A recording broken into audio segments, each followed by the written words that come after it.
जी बेटे जी। तो आज हम लोगों ने करना है फ्यूचर परफेक्ट टेंस। इसको समझते हैं, इसके डायनामिक्स देखते हैं कि क्या है। अच्छा जी, सबसे पहले तो ना हमने जो पहले टेंसेस किए थे उनमें हम सेंस पहले देखा करते थे। ठीक है, इसका स्ट्रक्चर पहले हम समझ लेते हैं। स्ट्रक्चर क्या है इसका कि फ्यूचर परफेक्ट टेंस, परफेक्ट जब आता है ना तो यूं समझ लिया कीजिए कि हैज हैव हैड का इस्तेमाल होना ही होना है उसमें। अच्छा, आए और हुई, इसके साथ हम शेल हैव लगाते हैं और वर्ब की थर्ड फॉर्म लगाते हैं। ये एक्टिव वॉइस का स्ट्रक्चर हम डिस्कस कर रहे हैं। और आए और हुई, इसके बाद जितने भी सब्जेक्ट्स हैं, ही है, शी है, दे है, या द बॉयज हैं, द कार्स हैं, अली एंड अकरम हैं, सबके साथ हम विल हैव यूज करते हैं और third form of the verb का इस्तेमाल करते हैं। ठीक है, आए और वही के साथ शेल हैव और बाकी सारे सब्जेक्ट्स के साथ विल हैव। यहीं पर एक मैं मिस्टेक आपको बता दूं कि ऐसा मत कीजिएगा कि शेल हैव कर दो और विल हैज कर दो। ऐसा नहीं हो सकता। यानी शेल हो या विल हो, दोनों के बाद आपने हैव का इस्तेमाल करना है। ठीक है, और उसके बाद थर्ड फॉर्म आ जानी है। मिसाल के तौर पे, he will have gone before evening, शाम से पहले वो जा चुका होगा। ये सिंपल टेंस हो गया इसका। He will not, he will not have gone before evening, वो शाम से पहले नहीं गया होगा। ये नेगेटिव सेंटेंस हो गया इसका। क्वेश्चन बनाना है तो विल को पहले ले आइए। Will he have gone before evening, क्या शाम से पहले वो चला गया होगा। और will he not have gone before evening, क्या शाम से पहले वो नहीं गया होगा। अब अगर आपने क्वेश्चंस तो बना लिए, यानी विल को आप अकेला शुरू में ले आए, हैव गॉन वही है। देखें इस सेंटेंस, फिर सेंटेंस नंबर 1 को देखिए। यहां पर have gone, will have gone था ना, उसमें से अकेला जो विल था वो शुरू में आ गया यहां, और हैव गॉन तो वही है। इसी तरह will he not have gone, ये नेगेटिव क्वेश्चन बन गया। अच्छा, अब WH फैमिली यूज करनी है तो हम यहां पर वाई लगाते हैं। और Y, will he have gone before evening, वो शाम से पहले क्यों गया होगा। अच्छा, फिर देखिए, ये आज लास्ट टेंस है जो मैं करवा रहा हूं आपको, और हर टेंस में मैंने आपको ये बात बताई है कि WH फैमिली को अगर हटा भी दिया जाए फिर भी बाद में क्वेश्चन बचना चाहिए। Y will he have gone, तो वाई यहां पर लगा दिया क्वेश्चन से पहले। और नेगेटिव क्वेश्चन बनाना है और उससे पहले वाई लगाना है, तो why will he not have gone before evening. इसकी सेंस मैं अभी डिस्कस करता हूं आपसे। ठीक है जी, तो ये दो मेन सेंटेंसेस जिनको मैं कहता होता हूं कि एक सिंपल सेंटेंस या अफर्मेटिव सेंटेंस या असर्टिव सेंटेंस, और दूसरा नेगेटिव सेंटेंस। ये दो बुनियादी फिक्रे होते हैं किसी भी टेंस में, उसी से फिर सारे आगे क्वेश्चंस भी और नेगेटिव क्वेश्चंस भी और WH फैमिली वाले क्वेश्चंस भी बनते जाते हैं इन्हीं दो सेंटेंसेस से। अच्छा, अब इसको पैसिव वॉइस कैसे बनाना है। एक्टिव वॉइस को फिर देखिए, आए और हुई के साथ शेल हैव और वर्ब की थर्ड फॉर्म थी, बाकी सारे सब्जेक्ट्स के साथ विल हैव और वर्ब की थर्ड फॉर्म थी।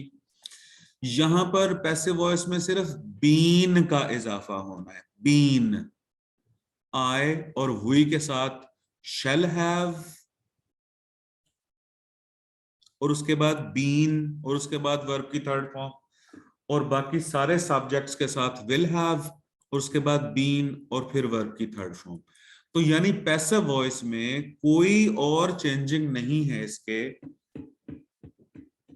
क्या नाम है, एक्टिव वॉइस में शैल हैव विल हैव के बाद डायरेक्ट थर्ड फॉर्म आती है, और इसके पैसिव वॉइस में शैल हैव और विल हैव के बाद बीन और फिर वर्ब की थर्ड फॉर्म आती है। अब इसकी एग्जांपल देखें। 10 बजे से पहले, 10 बजे से पहले मुकदमे का फैसला सुनाया जा चुका होगा। तो the decision of the case will have been stated, will have been announced before 10 o'clock। देखें, विल हैव लगा, विल हैव के बाद बीन आया, और बीन के बाद वर्ब की थर्ड फॉर्म आ गई। शाम तक सरहद पार की जा चुकी होगी, the border will have been crossed by evening. अब देखें, यहां पर फिर विल हैव आया, उसके बाद बीन आया, उसके बाद क्रॉस्ड थर्ड फॉर्म आ गई। और ये स्ट्रक्चर मैंने पहले आपको, पैसिव वॉइस का जो स्ट्रक्चर है वो सारे टेंसेस में मैंने आपको बताया हुआ है कि एक्टिव वॉइस का जो सेंटेंस होता है उसको देखने से ही पता चल जाता है कि वो एक्टिव वॉइस का फिक्र है उर्दू में, और पैसिव वॉइस का जो सेंटेंस होता है उसको भी देखने से ही पता चल जाता है। 10 बजे से पहले मुकदमे का फैसला सुनाया जा चुका होगा। अब देखो, यहां पर फैसला सुनाया जा चुका होगा, एक्टिविटी परफॉर्म हुई है लेकिन एक्शन डूअर नहीं है, यानी कि मुकदमा का फैसला किसने सुनाया, तो ये पैसिव वॉइस है। तो 10 बजे से पहले मुकदमे का फैसला सुनाया जा चुका होगा। शाम तक सरहद पार की जा चुकी होगी। अब सरहद, ठीक है, एक्शन परफॉर्म हुआ है सरहद पार करने का, ठीक है, लेकिन इस एक्शन का डूअर मौजूद नहीं है, तो इसलिए ये पैसिव वॉइस का सेंटेंस है। अब मुझे बताओ, आपको इसका स्ट्रक्चर क्लियर हुआ है पहले? फिर हम सेंस की तरफ जाते हैं कि एक्टिव वॉइस में आई हुई के साथ शैल हैव और वर्ब की थर्ड फॉर्म, जी शाबाश। बाकी सब्जेक्ट्स के साथ विल हैव और वर्ब की थर्ड फॉर्म, ठीक है जी। मुजना, सुमेरा और हदीका लोगों, अब अहमदुल्लाह ये कह रहे हैं कि यस। और इसके पैसिव वॉइस में आए और हुई के साथ शैल हैव बीन, बाकी सारे सब्जेक्ट के साथ विल हैव बीन, और उसके बाद वर्ब की थर्ड फॉर्म। तो ये आ गया स्ट्रक्चर इसका। अब इसकी सेंस देखो, an action that will complete in future, एक एक्शन जो कि फ्यूचर में कंप्लीट होगा, अभी हुआ नहीं है कंप्लीट, फ्यूचर में कंप्लीट होगा। बिफोर अ स्पेसिफिक टाइम, एक खास वक्त से पहले, ये बेटे सेंस है इसकी।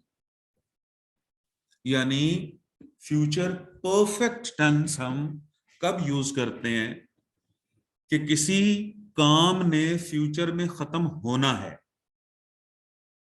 लेकिन साथ ही हम मेंशन कर देते हैं किसी खास वक्त से पहले की सेंस। अब अगला मेरा पॉइंट है कि how to express the specific time, how to express a specific time. देखो, अब ये सेंटेंस नंबर 1 है, I shall have completed the assignment by 9 o'clock। अच्छा, बाय का मतलब होता है डेडलाइन, ठीक है। आपने पैसिव वॉइस में भी बाय पढ़ा होगा। आपने बाय का मतलब और भी आप जानते होंगे, जैसे कि बाय जो है वो करीब की सेंस भी देता है, जैसे a stranger was standing by me यानी स्टैंडिंग नियर मी। बाय फिर आप सक्सेसिव यूनिट्स को शो करने के लिए भी इस्तेमाल करते हो, जैसे कि the water was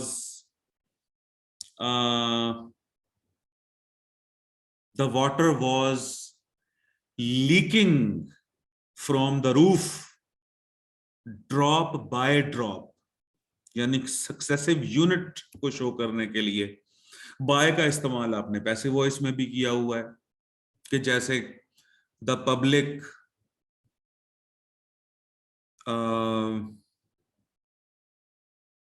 the public is deceived by the politicians। ठीक है, ये वाला जो बाय है जो टाइम की सेंस दे रहा हो, यानी बाय के बाद अगर कोई टाइम फ्रेज बना रहा हो बाय,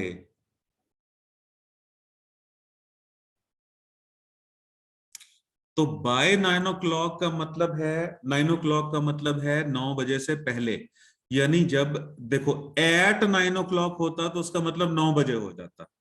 बाय का मतलब है 8:59, यानी बाय टाइम को अगर शो कर रहा हो तो वो समझ लिया कीजिए कि वो डेडलाइन को शो करता है, यानी बाय के बाद 9 जो है ये डेडलाइन है।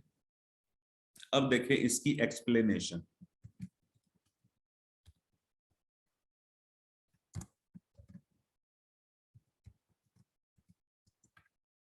ये देखो जी एक्सप्लेनेशन इसकी देखिए, the action of completing the assignment will finish before 9 o'clock। He shell have completed the assignment by 9 o'clock, लिखा हुआ है वो 9 बजे से पहले, 9 बजे एक डेडलाइन दे दी गई है। ऊपर देखें ये जो सेंस मैंने लिखी है क्या है, an action that will complete in future before a specific time. तो ये जो 9 बजे का वक्त दिया गया है इससे पहले I shall have completed the assignment, मैं अपनी असाइनमेंट मुकम्मल कर चुका हूंगा। ठीक है, अब सेंटेंस नंबर 2 देखिए, we will have reached London 2 days from now. अच्छा, अब ये एक्सप्लेनेशन देखिए, अब से 2 दिन के बाद तक हम लंदन पहुंच चुके होंगे। तो अब से 2 दिन बाद की डेडलाइन दे दी गई है और उससे पहले ही हमारी एक्टिविटी मुकम्मल हो जाएगी। अब एक्सप्लेनेशन दी है, the action of reaching London will complete before 2 days from now. ठीक है, अच्छा अब तीसरे की एक्सप्लेनेशन देखिए, सेंटेंस नंबर 3 को हम पढ़ते हैं। सेंटेंस नंबर 3 है, एक मिनट ठहरिएगा, सेंटेंस नंबर 3 है, the function will have ended by midnight. अब मिडनाइट एक डेडलाइन दे दी गई है और उससे पहले जो फंक्शन है वो खत्म हो चुका होगा बाय मिडनाइट। तो the function will and before midnight, ये देखिए ये इसकी एक्सप्लेनेशन दी है मैंने, मिडनाइट की डेडलाइन दे दी गई और उससे पहले कोई काम खत्म हो गया होगा, फंक्शन जो है वो खत्म हो गया होगा। फोर्थ सेंटेंस देखें, I shall have decorated the room before evening. Evening की आ गई डेडलाइन और उससे पहले ही मैं अपना कमरा सजा चुका हूंगा। ठीक है, अब इसकी एक्सप्लेनेशन यूं दी है, the action of decorating the room, देखो इसको भी मैं बोल्ड करता हूं,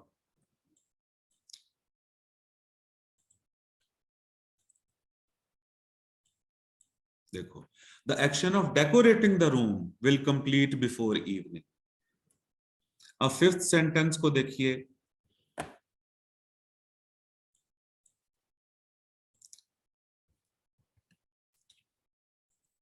the mother will have completed the house hold chores, कि मेरी वालदा घर के काम काज मुकम्मल कर चुकी होंगी, as soon as the sun goes down, सूरज गुरूब होने से पहले, यानी जूं ही सूरज, एज सुन एज हम कहते हैं जूं ही को, जूं ही सूरज गोज डाउन, नीचे जाएगा, यानी जूं ही सूरज गुरूब होगा। तो जूं ही सूरज गुरूब होगा तो मेरी वालदा काम, घर के काम काज मुकम्मल कर चुकी होंगी। तो सूरज गुरूब होने का जो वक्त है वो डेडलाइन है, और उससे पहले ही मेरी वालदा काम, घर के काम काज मुकम्मल कर चुकी होंगी। तो इसका मतलब ये हुआ कि ये जो फ्यूचर परफेक्ट टेंस होता है, इसमें बाज औकात फ्रेजेस डेडलाइन को शो करते हैं और उससे पहले काम मुकम्मल होता है। बाज औकात फ्रेजेस, इसको मैं कलर्ड कर देता हूं। By 9 o'clock, 2 days from now, by midnight, before evening. ये देखो, बिफोर इवनिंग, ये देखिए, I shall have decorated the room before evening. या तो को फ्रेजेस कोई स्पेसिफिक टाइम को जाहिर कर रहे होते हैं कि जिससे पहले हमारा काम फ्यूचर में मुकम्मल होना होता है, या फिर पूरे पूरे क्लॉजेस किसी स्पेसिफिक टाइम को शो कर रहे होते हैं जिससे पहले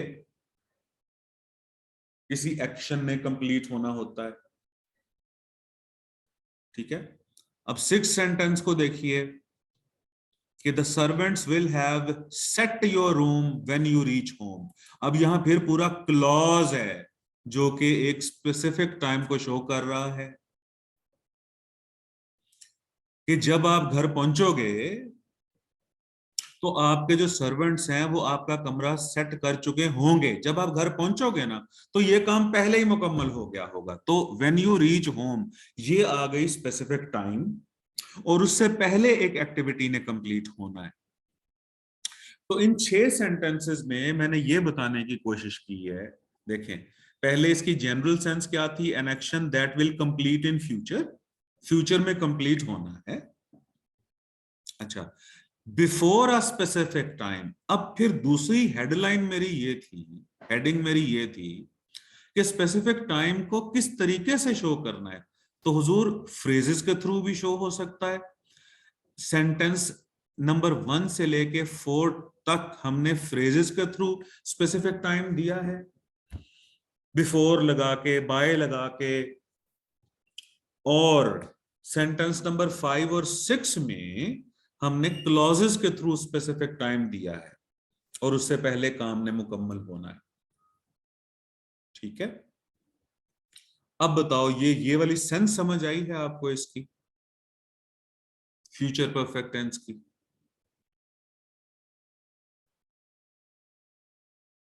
जी बेटे,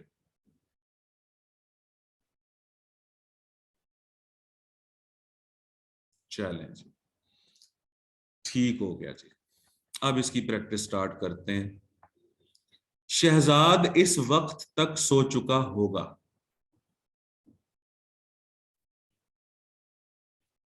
अच्छा जी, एक्टिव वॉइस का सेंटेंस है कि पैसिव वॉइस का सेंटेंस है? अब मुझे ये बताओ जरा। अच्छा, वली भी आ गए हैं क्लास में।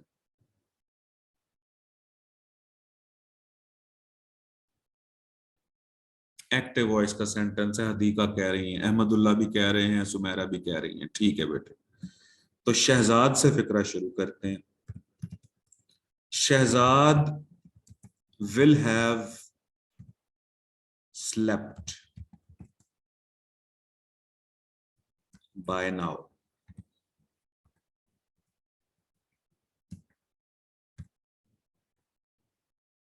बाय नाउ यानी इस वक्त तक सो चुका होगा।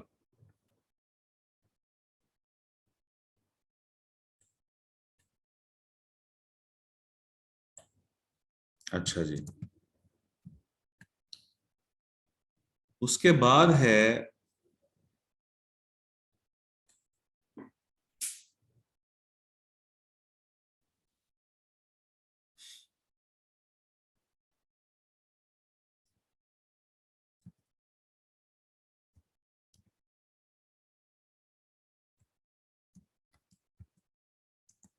वजीर आजम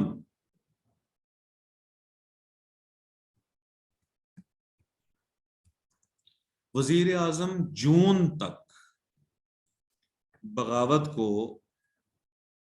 दुबा चुका होगा। एक्टिव वॉइस का सेंटेंस है कि पैसिव वॉइस का है?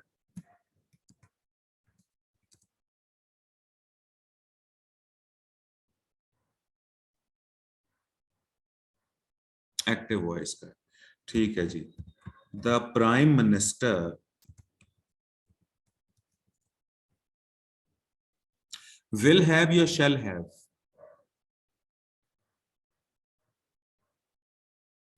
विल हैव या शैल हैव?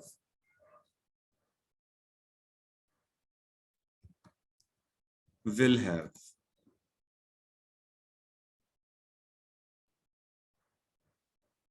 ठीक है। बगावत की तो हो गई रेबेलियन, दुबा चुका होगा, अब इसकी इंग्लिश क्या बनाए?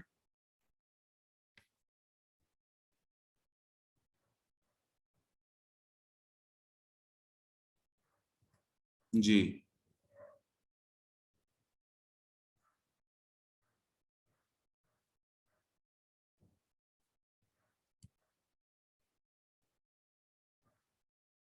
क्रश लिखा हुआ है, सप्रेस लिखा हुआ है। ठीक है जी। कर्ब को देखें क्या बनता है।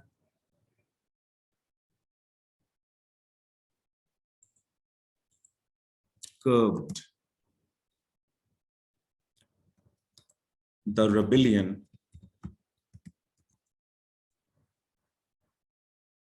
जून तक, टिल जून या by June.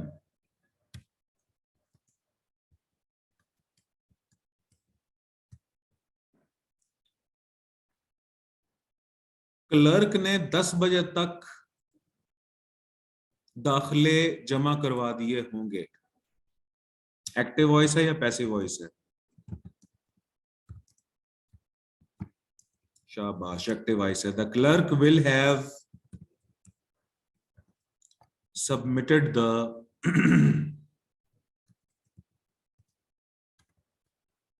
admissions by 10 o'clock। सितंबर तक अहकामात जारी किए जा चुके होंगे। ये बताओ एक्टिव वॉइस है कि पैसिव वॉइस है? शाबाश, पैसिव है। ठीक हो गया। तो the orders will have been issued by September।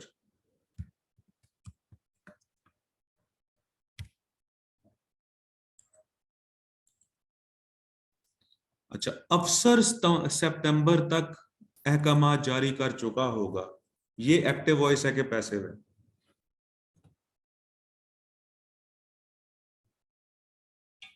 ये एक्टिव वॉइस है क्योंकि एक्शन डूअर इसमें क्लियर है।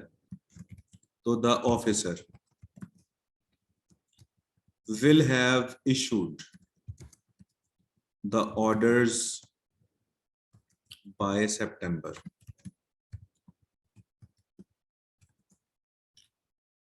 अच्छा, अब तक कॉलम का जायजा लिया जा चुका होगा, एक्टिव है कि पैसिव है?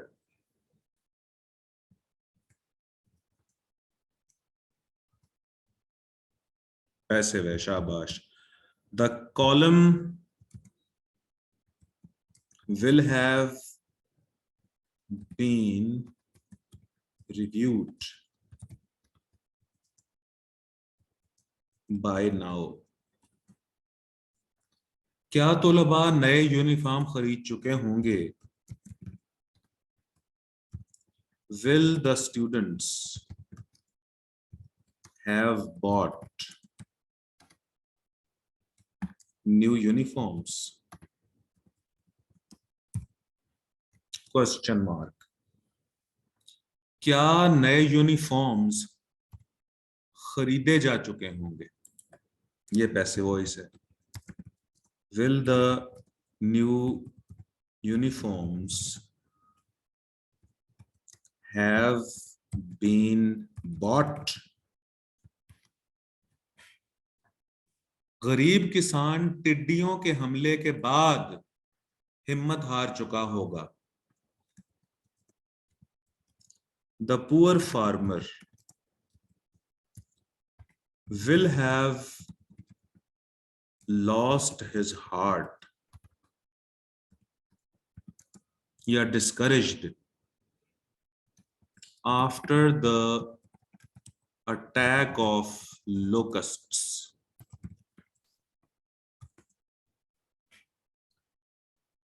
एक नई तस्वीर बनाई जा चुकी होगी। अच्छा, लोकस्ट कहते हैं टिड्डियों को। एक नई तस्वीर बनाई जा चुकी होगी, पैसिव वॉइस का सेंटेंस है। अ न्यू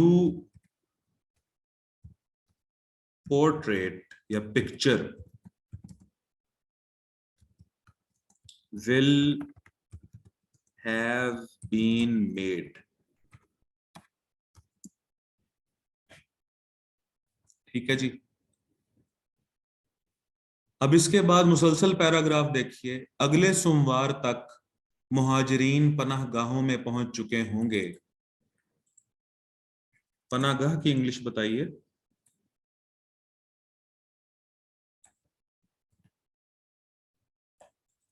अच्छा, मुहाजिरीन की भी बताइए।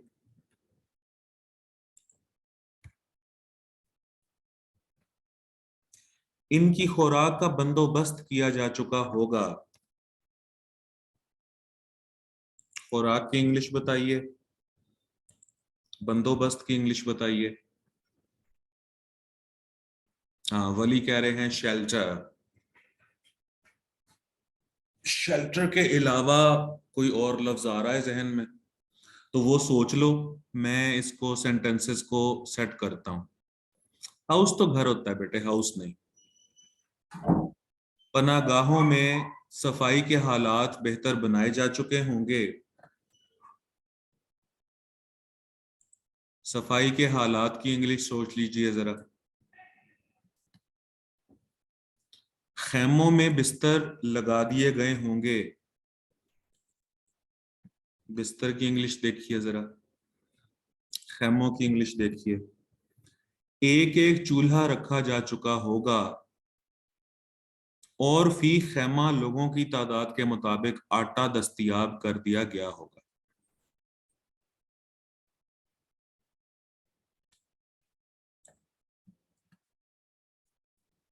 चूल्हा, इसकी इंग्लिश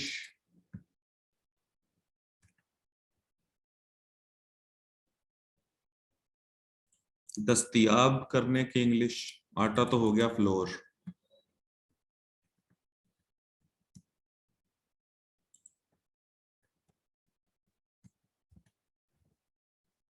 हाँ, दस्तयाब हो गया प्रोवाइड करना, बिल्कुल।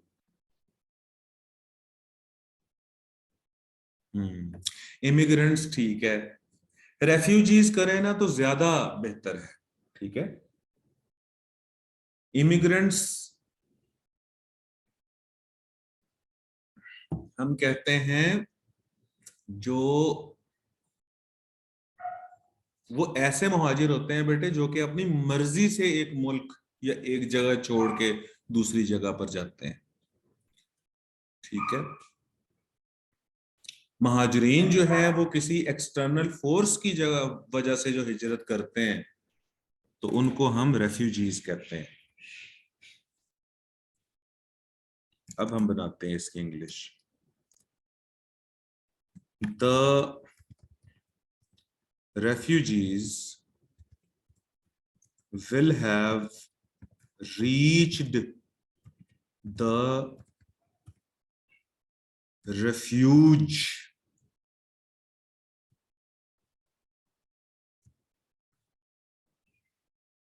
the refuges। अच्छा, रेफ्यूजी हो गया मुहाजिर और पनाहगाह हो गया रेफ्यूज और इसका प्लूरल हो गया रेफ्यूज। या आप इसे कह रहे हो शेल्टर्स, वो भी ठीक है। अगले सोमवार तक, बाय नेक्स्ट मंडे,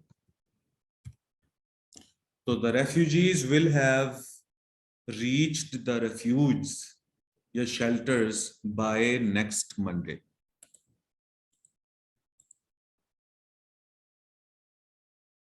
अच्छा, इनकी खुराक का बंदोबस्त किया जा चुका होगा। Their food will have been arranged.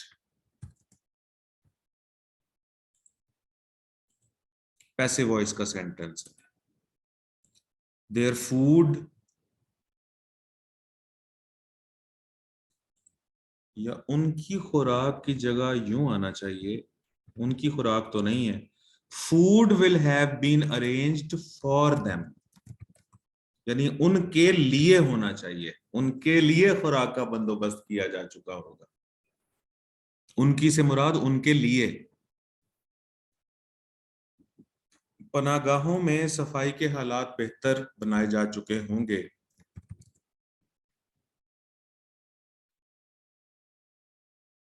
सफाई के हालात की क्या इंग्लिश बनाए बेटे?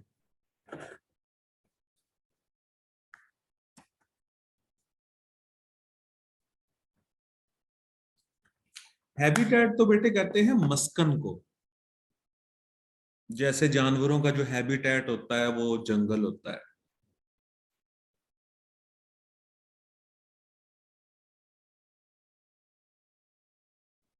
सफाई के हालात इसका बताइए।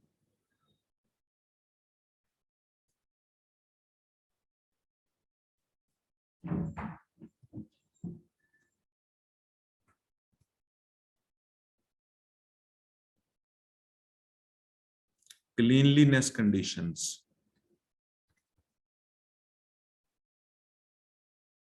और कुछ आ रहा है जहन में?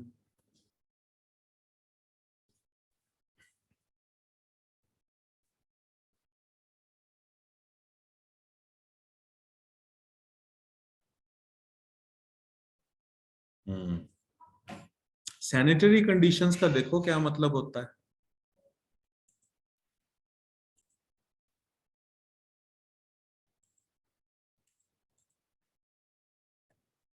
The sanitary conditions.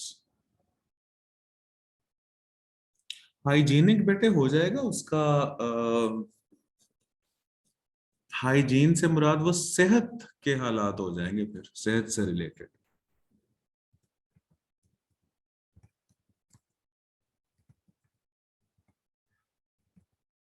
The sanitary conditions will have been made better।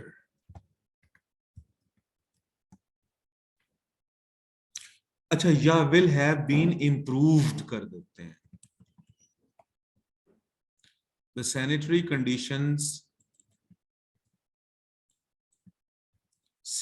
conditions will have been improved।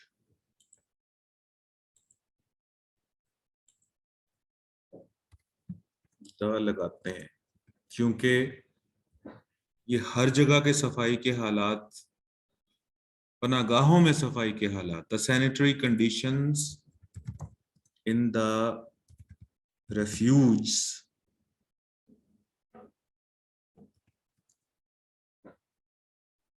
the sanitary conditions in the refuge will have been improved।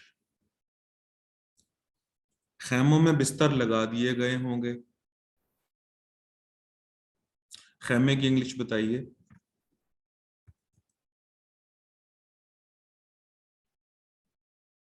और बिस्तर की भी बताइए। टेंट्स तो ठीक हो गया। ठीक है जी। अच्छा, बेड तो पलंग को नहीं कहते होते हम। बेड्स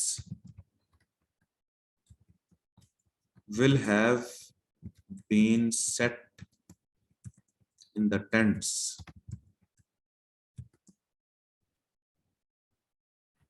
वली कह रहे हैं कि बिस्तर के लिए भी यही यूज होता है। ठीक हो गया जी, ठीक हो गया बेटे। Beds will have been set in the tents. एक एक चूल्हा रखा जा चुका होगा।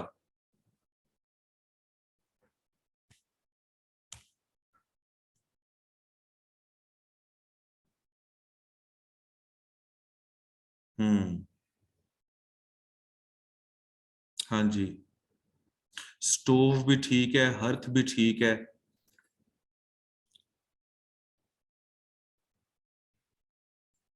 लेकिन मैं अब ये सोच रहा हूं कि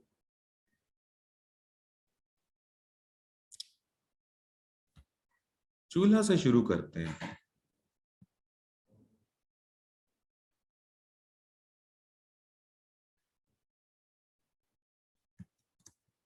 स्टोव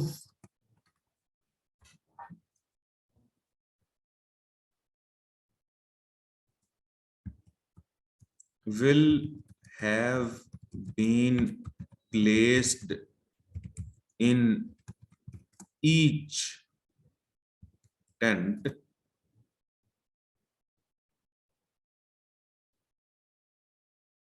और फी खैमा लोगों की तादाद के मुताबिक आटा दस्तयाब कर दिया गया होगा।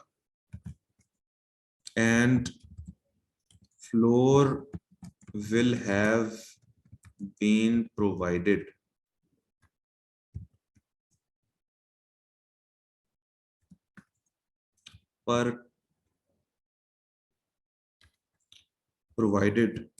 in every tent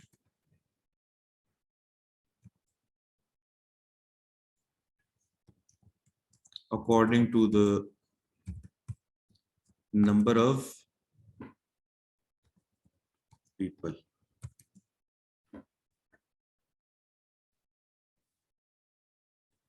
ये देखो जी,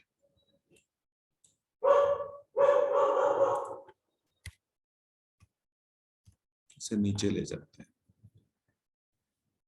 A stove will have been set in each tent and floor will have been FLO, हाँ बिल्कुल जी, sorry, FLOUR, and floor will have been provided in every tent according to the number of people. हाँ stove करें या stoves will have been placed in every tent करें? stoves करते हैं यहाँ पे।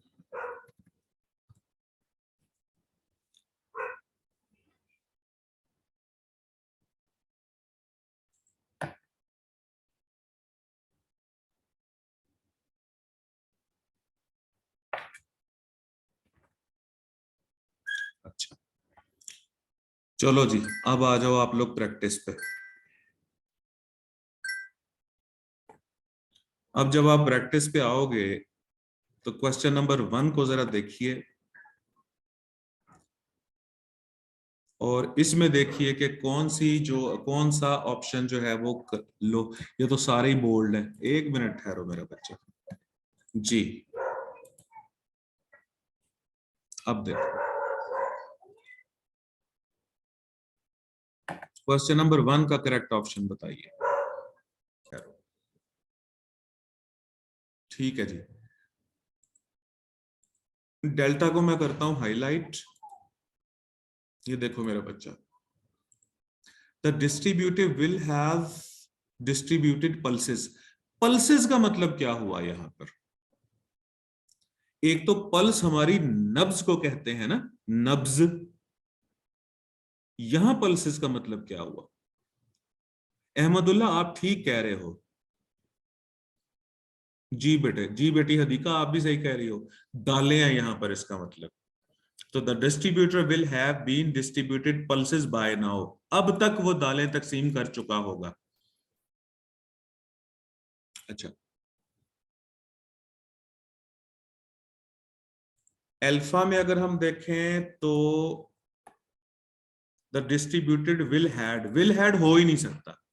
अब मेरी बात सुनो गौर से आप लोग, ये मैंने पहले भी आपको मॉडेल वर्ब्स का बताया था कि विल हो या शेल हो, कैन हो या कुड हो, मे हो या माइट हो, इन सब के बाद हमेशा हैव आता है अगर आना हो तो।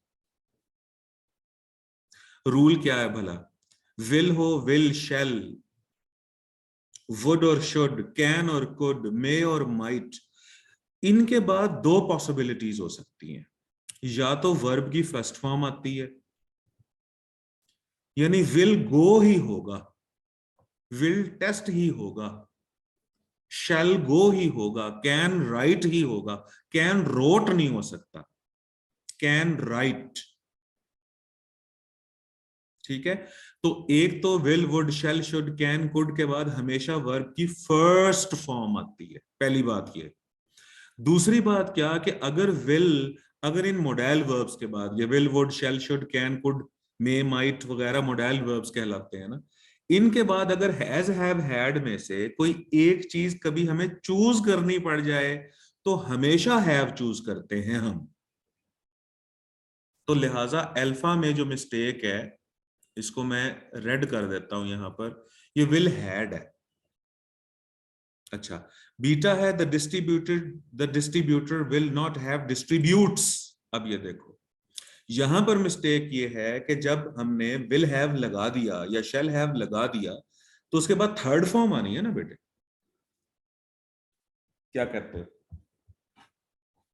तो यहां पर डिस्ट्रीब्यूट्स क्यों आया है? और चार्ली में है the distributor will have distributing. Will have shall have के बाद आईएनजी वाली फॉर्म कभी भी नहीं आती। विल हैव शैल हैव के बाद आईएनजी वाली फॉर्म नहीं आती। अब क्वेश्चन नंबर 2 को देखो, अब बताओ कौन सा करेक्ट है। इससे मैं मजीद एम्पलीफाई कर देता हूं, ये लो क्वेश्चन नंबर 2 को देखिए।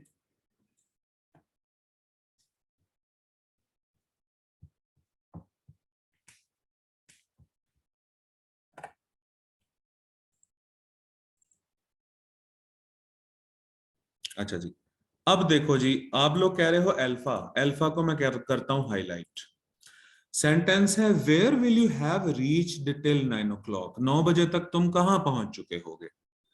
ठीक है, अच्छा ये वाला जो टेंस हम कर रहे हैं ना, ये लास्ट टेंस है। ठीक है, ये इतना ज्यादा रिटर्न एक्सप्रेशन में तो यूज नहीं होता जितना फ्रीक्वेंटली वो शुरू शुरू के जो हमने टेंसेस किए हैं वो होता है, लेकिन ये कम्युनिकेटिव इंग्लिश में बहुत इस्तेमाल होता है, डायलॉजिक इंग्लिश में, रोजमर्रा जो बोली जाती है। ठीक है, आपका कोई दोस्त कहीं पर जा रहा है और आप उसे कहते हो अच्छा ये बताओ भाई 9 बजे तक तुम किस जगह पर पहुंचे होगे, कल 9 बजे तक तुम कहां पहुंच चुके होगे। तो ये बोलने चालने में ये टेंस बड़ा फ्रीक्वेंटली यूज होता है। तो अल्फा को आपने करेक्ट कहा है, बीटा है where you will have reached. यहां बेटे ये गलत है। क्या मैं आपको बताता होता हूं कि क्वेश्चन वर्ड WH फैमिली हटा भी दी जाए फिर भी बाद में क्वेश्चन बचना चाहिए। ठीक है ना, तो वेयर विल यू हैव होगा, वेयर को अगर हटा दो तो फिर भी क्वेश्चन बचना चाहिए। Will you have reached till 9 o'clock, will you have reached till 9 o'clock, क्या कहते हो? अब बीटा जो है इसमें है where you will have reached, अब यहां पर यू विल हैव गलत हो गया।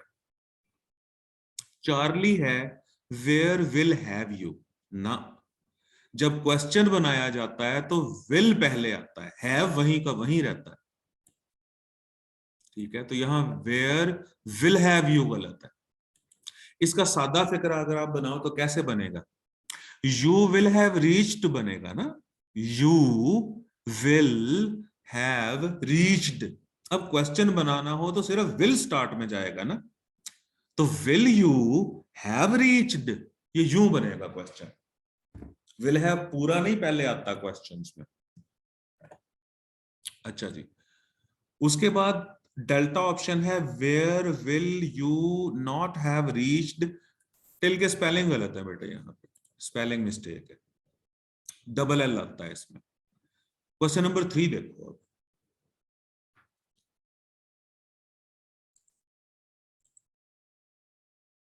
क्वेश्चन नंबर 3 को पढ़िए और बताइए। तो डेल्टा को आप लोगों ने करेक्ट कहा है।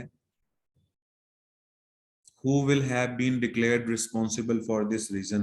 ठीक है। अल्फा में रिस्पॉन्सिबिलिटी गलत है। बीटा में who will have been declared responsible for this error। अच्छा, बीटा में देखो पूरा सेंटेंस करेक्ट है, सिर्फ क्वेश्चन मार्क नहीं है। तो बेटे सीएसएस में पंक्चुएशन की मिस्टेक्स भी तो आती है ना, बल्कि सीएसएस में क्या, पीएमएस में भी और दूसरे एग्जाम्स में भी पंक्चुएशन की मिस्टेक्स आती हैं। तो हम ऐसा ना करें कि सिर्फ बड़ी मिस्टेक्स को देखें और छोटी मिस्टेक्स को हम इग्नोर कर दें। और चार्ली में whom will से स्टार्ट हुआ ये गलत है। Who will have been declared। देखो यहां पर whom क्यों नहीं आना, क्योंकि ये जो पैसिव वॉइस होता है इसका जो सब्जेक्ट होता है, इसका अपना सब्जेक्ट होता है ना। तो पैसिव वॉइस का जो सब्जेक्ट होता है वो हु बनेगा, whom तो नहीं बनेगा। ठीक है, ठीक है ये बात कि whom एक्शन रिसीवर होता है, लेकिन जो पैसिव वॉइस का सेंटेंस है उसका अपना जाती सब्जेक्ट होता है ना बेटे। तो सब्जेक्ट जो है वो हु है, वो whom नहीं है सब्जेक्ट। अच्छा, अब आप क्वेश्चन नंबर 4 को देखिए, शुरू हो जाओ मेरा बच्चा।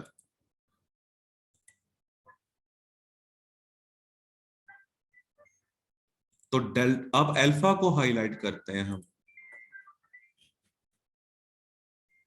तो आई will have shut the door before you arrive.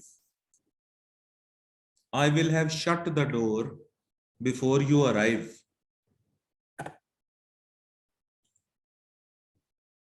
ये ठीक है। अच्छा, बीटा में शटड गलत है बेटे, क्योंकि शट की तीनों फॉर्म्स एक जैसी होती हैं। चार्ली में I will have been shut लिखा हुआ है, ये गलत है बेटे। I will have been shut का मतलब तो होगा कि मुझे बंद कर दिया गया। और आई विल बी शट, या ये देखो ये भी पैसिव का स्ट्रक्चर लग रहा है, और विल बी का टेंस वैसे ही नहीं है। फिफ्थ का बताओ आप। फिफ्थ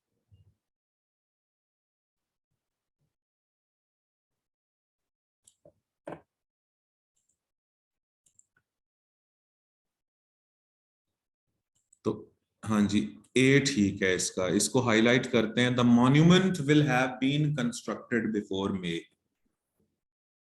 अच्छा, बीटा में मिस्टेक ये है कि विल हैव बी लिखा हुआ है, ये गलत। चार्ली में है the monument will have being हो ही नहीं सकता बेटे, विल हैव शैल हैव के बाद बीइंग नहीं आ सकता। अच्छा, और विल, फिर वही बात हो गई ना कि मोडेल वर्ब्स के बाद तो आती फर्स्ट फॉर्म है और बीन है ही थर्ड फॉर्म, तो डेल्टा में ये मिस्टेक है, विल बीन तो हो ही नहीं सकता। सिक्स्थ बताओ आप, सिक्स्थ।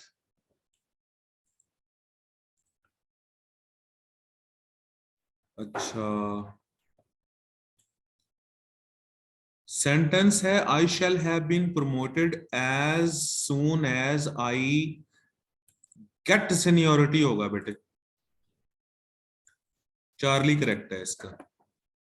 फ्यूचर के साथ ना प्रेजेंट का कॉम्बिनेशन बनाया करें। I shall have been promoted as soon as I get seniority. तो अल्फा के अंदर तो गॉट गलत है। अच्छा, बीटा में हैड गॉट गलत है, ये भी तो पास्ट परफेक्ट में चला गया ना अब।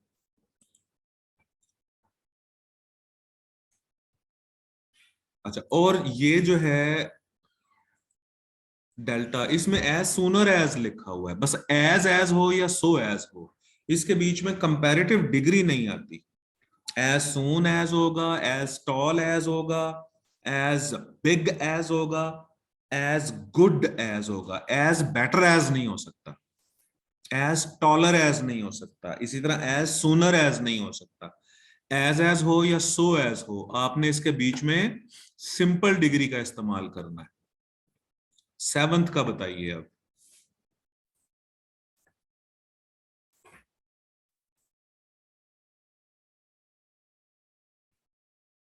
अच्छा, my friend will have reached Multan by now, delta correct है इसका।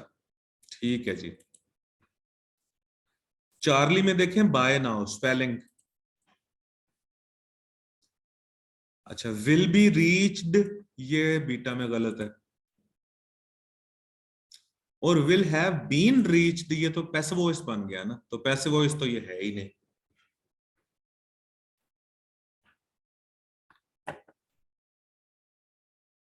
आठवां बताओ अब।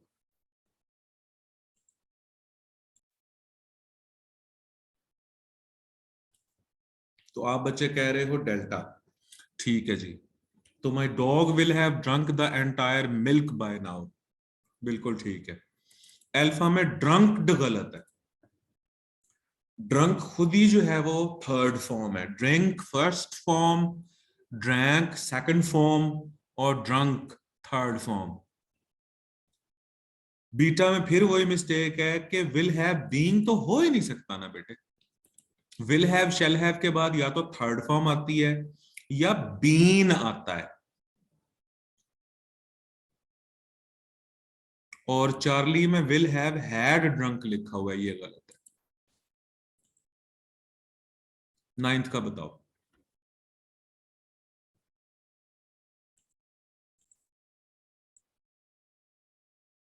ठीक है, डेल्टा को हम करते हैं, नाइन्थ के डेल्टा को highlight. By whom, my whom you will have been, ना मेरा बच्चा डेल्टा तो नहीं है ये, क्योंकि बाय whom के बाद सिंपल स्ट्रक्चर है, क्वेश्चन आना चाहिए। डेल्टा की हाईलाइट खत्म कर दिया मैंने।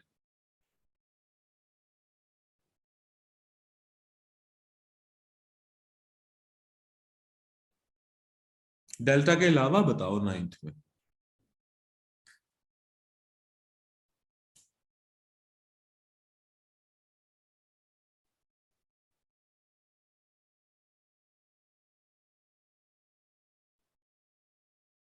हम्म, हाँ जी, हदीका कह रही है ए, तो बेटे अल्फा करेक्ट है इसका। By whom will you have been supported, देखो ना कि बाय whom को अगर हम काट दें तो फिर भी क्वेश्चन बच रहा है ना, will you have been supported. देखो, बीटा में बाय हु गलत है, चार्ली में by whom will have you. अब मेरी बात सुनो, जब क्वेश्चन बनता है तो अकेला विल शुरू में आता है, विल हैव पूरा शुरू में नहीं आ जाता। देखो ना, इसका सादा फिक्रा क्या होगा, you will have been supported. अब जब हम इसका क्वेश्चन बनाएंगे तो अकेला विल स्टार्ट में जाएगा ना, will you have been supported, तो विल हैव पूरा पहले नहीं जाता, फर्स्ट हेल्पिंग वर्ब पहले जाता जाता होता है। तो by whom will have you been, यहां पर विल हैव यू बीन गलत है।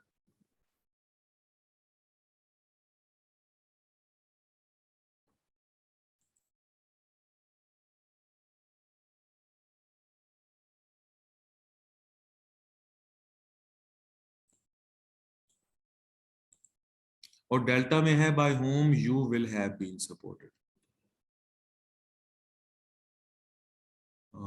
यहां पर बाय whom के बाद सादा स्ट्रक्चर आया हुआ है, ये गलत है। ये देखो, अब टेंथ बताइए।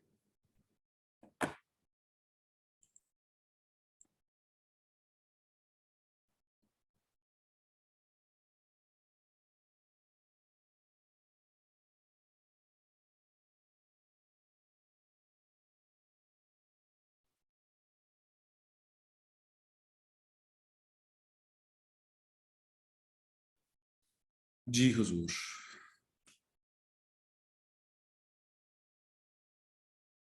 नहीं बेटे, अल्फा तो नहीं है। ये सेंटेंस पैसिव वॉइस का है ही नहीं, तो लिहाजा अल्फा तो है नहीं।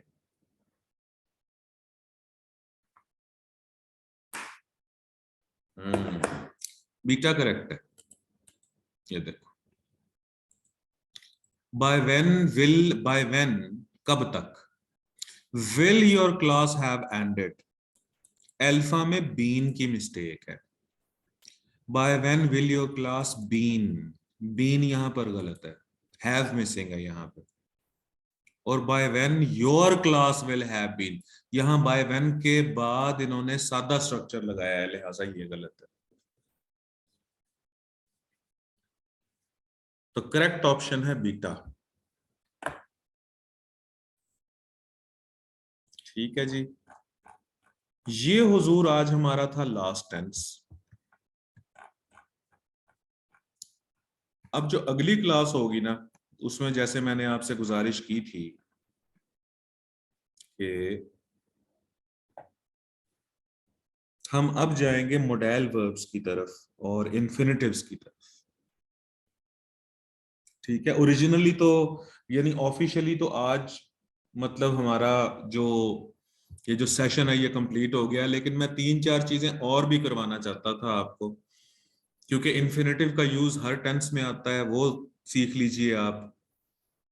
और इन्फिनिटिव के बाद मोडेल वर्ब्स अक्सर हम यूज करते हैं, क्वेश्चंस में किसी तरह यूज होते हैं, उनके डिफरेंट डायनामिक्स हैं जो कि मैं गुजारिश करना चाहता हूं आपको, वो देख लीजिए आप, देयर का इस्तेमाल देख लीजिए। ठीक है, मोस्ट वेलकम बेटे, जजाकल्ला, थैंक यू वेरी मच।